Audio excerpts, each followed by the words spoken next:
Bé, donant resposta al que vostès han comentat aquí, estic en part en desacord, sobretot amb el que ha dit vostè, senyor Trinxeria. Penso que el tractament del nucli, el tractament de les urbanitzacions, en quant a segons quins equipaments sí que han de ser equipaments únics, però en d'altres, i més en una urbanització com és Massanet Residencial Park, amb 2.400 parcel·les i en una zona que estava bastant degradada, aquesta actuació es feia necessària de poder-hi actuar. Primer, vostè només ha parlat d'una pista d'atletisme. El projecte no és una pista d'atletisme, sinó que és, com ja s'ha dit aquí, el fer-hi aquella rotonda, ja que allà hi ha una cruïlla que hi van a donar 5 carrers, al mateix temps hi ha l'adequació de la zona de correus, que sempre estava enfangada i es dificultava molt el pas a la gent residencial que tenia que anar a buscar la correspondència, així com un nou vial per aparcament d'autobusos que allà on estava en aquests moments es havia fet molt perillós i amb problemes de provocar-hi o que hi haguessin accidents inclús amb els nens quan arriben amb els autobusos escolars i que paren allà. Juntament amb això també s'hi fa tota una nova zona peatonal que una d'aquestes subvencions es va poder aconseguir incloent això en el projecte gràcies a una subvenció dels fons europeus al FEDER de 147.000 euros. I si han sortit aquests increments de 50.000 euros en qüestions de clavegram, vol dir que tot aquest clavegram allà estava molt malament, estava trencat i que gràcies a aquesta situació s'ha pogut trobar quina era la situació lamentable que es trobaven, s'ha pogut subsanar i s'han conduït tot que esperem que en un futur no massa llarg es pugui ja d'una vegada connectar amb la depuradora que està construïda per part de l'ACA i que encara, malauradament, amb una desviació que la mateixa ACA va tenir en el seu projecte, pugui arrencar i es pugui donar el tractament de les aigües residuals necessàries i evitar les contaminacions d'abocar directament a les lleres, sinó que aquestes aigües passin ja per al seu tractament i a partir d'aquí siguin aigües que es puguin abocar amb tota garantia a la llera, que en definitiva van a Tordera i des d'on nosaltres, el nostre poble i d'altres, fem l'extracció d'aigua per al nostre consum. Penso que aquesta actuació ha quedat més que justificada i no es tracta d'anar comprant ni d'anar fent coses amb les diferents urbanitzacions tal com vostè ens vol fer veure i que allò era una realitat i una necessitat de la mateixa urbanització. Donades a... Sí, senyor Trinxeria? Miri, això que diu del clavegueram, que ara es gasta, ja han sortit, de moment han sortit 50.000. I li asseguro que el residencial amb 3 milions d'euros no l'arregla el clavegueram. Perquè és un desastre allà, hi ha sempre molts problemes. No passa tant a Mas d'Octavi i Montparlat, perquè és més pendent. I el clavegueram és un problema real, residencial, en alguns llocs. Nosaltres no critiquem que s'adeqüi això, perquè ja dic que el projecte inicial era nostre.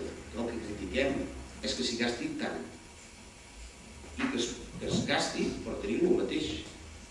Aquests 40.000 euros al casal d'Avis, més 360 en tenim 500, més 50 que han sortit 550 i encara no estem i veurem què quedarà. Si el que era inicial, adequat tot allò, estàvem d'acord i això s'havia treballat. El que critiquem és que no s'inverteixi per millorar la qualitat de vida de tothom qui viu. Vostè diu, allà viu molta gent, però s'hauria gastat més a millorar la qualitat individual de vida de tothom i dotar-lo de serveis. No gastar-ho tot amb 2 punts, molt bé, i es veurà molt maco quan estiguin arreglats, o no sé com es veurà, si molt maco o no és igual. En tot cas es veurà millor que no és, potser. Però no gastar-hi fins en sal. És que és una qüestió de proporcionalitat entre la necessitat i la despesa. I en una urbanització, miri, Massanet té tants quilòmetres de carrer com Badalona. O sigui, ja explicarà amb els temps que entrem com es mantindran tots aquests carrers. Això ja ho anirem veient amb els anys. Ha de ser proporcional la despesa amb la quantitat o densitat de població i condició urbanística que tenen. O sigui, per anar Els que viuen a Pagès, el que no té cap sentit és asfaltar-los tots els camins, perquè, escolti, allà hi viu poca gent, llavors sí que paguen també, però no podem gastar-ho. Doncs aquí ho veiem desproporcionat. El que veiem és això, desproporció entre el fi i els medis que s'hi proposen. Sí, només afegir que, a part del que han comentat, es fa una pista gran de futbol 7 i una altra de futbol sala, que tindrà també cistelles, i com ha dit l'alcalde, hi ha un recorregut per peatons, per ciclistes, que tindrà 800 metres al voltant del camp de futbol i de les pistes, que estarà il·luminat al vespre. I hi ha una altra cosa que també hem d'afegir, que la pista d'atletisme es fa sense cap cost per l'Ajuntament, perquè entra dintre d'una millora molt important que ha fet l'empresa constructora. És a dir, la pista en un principi estava només pensat la reserva per fer-la més endavant, és a dir, només reservar els terrenys, però afortunadament l'empresa adjudicatària ha fet una millora molt important i amb aquests diners s'invertiran a la pista.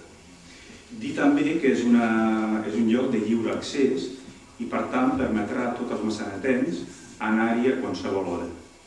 I afegir que nosaltres sí que creiem que les urbanitzacions han de tenir serveis, sobretot una urbanització en la que viu una de cada 4 persones del Massanet.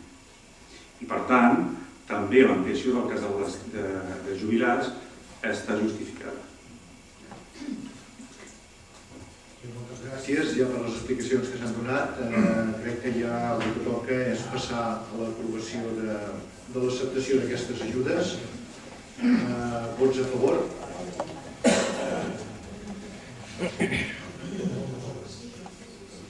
Vots en contra? Abstencions?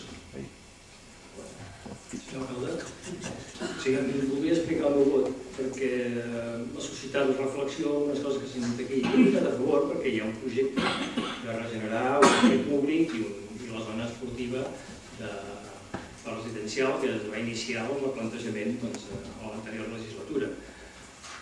S'ha modificat el projecte, però dintre una línia que, al meu entendre, està dintre els paràmetres interessants d'adequació d'aquell sector.